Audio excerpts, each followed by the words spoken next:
ಇನ್ನು ಶಾಲಾ ಮಕ್ಕಳಿಗೆ ಪ್ರತ್ಯೇಕ ಮಾರ್ಗಸೂಚಿ ಬಿಡುಗಡೆ ಮಾಡ್ತೀವಿ. ಬೆಂಗಳೂರಲ್ಲಿ ಶಿಕ್ಷಣ ಸಚಿವ ಮಧು ಬಂಗಾರಪ್ಪ ಹೇಳಿಕೆ ನೀಡಿದ್ದಾರೆ. ನಾವು ಆರೋಗ್ಯ ಇಲಾಖೆ ಮಾರ್ಗಸೂಚಿಯನ್ನ ಪರಿಗಣಿಸುತ್ತೇವೆ. ಮಕ್ಕಳಿಗೆ ಪ್ರತ್ಯೇಕವಾಗಿ ಮಾರ್ಗಸೂಚಿಯನ್ನ ಬಿಡುಗಡೆ ಮಾಡ್ತೀವಿ. ಆರೋಗ್ಯ ಇಲಾಖೆಯ ಸಲಹೆ ಮೇರೆಗೆ ಮಕ್ಕಳಿಗೆ ಪ್ರತ್ಯೇಕವಾಗಿ ಮಾರ್ಗಸೂಚಿಯನ್ನು ಬಿಡುಗಡೆ ಮಾಡ್ತೀವಿ. ಏನೆಲ್ಲ ಕ್ರಮ ತೆಗೆದುಕೊಳ್ಳಬೇಕು ಅಂತ ನಿರ್ಧಾರ ಮಾಡ್ತೇವೆ. ಬೆಂಗಳೂರಿನಲ್ಲಿ ಶಿಕ್ಷಣ ಸಚಿವ ಮಧು ಬಂಗಾರಪ್ಪ ಹೇಳಿಕೆ ನೀಡಿದ್ದಾರೆ. ತಜ್ಞರ ಜೊತೆ ಚರ್ಚೆ ನಡೆಸಿ ಅವರು ಯಾವ ರೀತಿಯಾದಂತಹ ಸೂಚನೆ ಕೊಡ್ತಾರೆ, ಅದಾದ ನಂತರ ಶಾಲಾ ಮಕ್ಕಳಿಗೆ ಪ್ರತ್ಯೇಕ ಮಾರ್ಗಸೂಚಿಯನ್ನು ಬಿಡುಗಡೆ ಮಾಡ್ತೀವಿ ಅಂತ ಹೇಳಿದ್ದಾರೆ.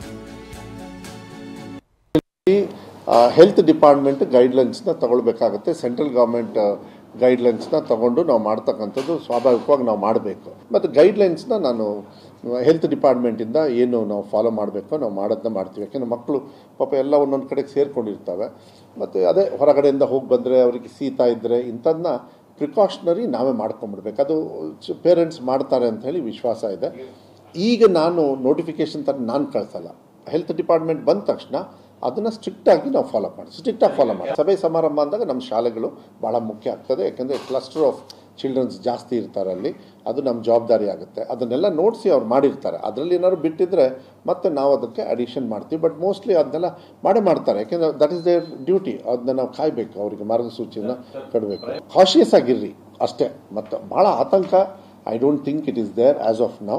ಬಟ್ ಕಾಶಿಯಸ್ ಅಂತೂ ಎಸ್, ಇದು ಸಂದರ್ಭ ಕಾಶಿಯಸ್ ಸಂದರ್ಭ. ಇಲಾಖೆ ನಾವು ಏನು ಮಾಡ್ತೀವಿ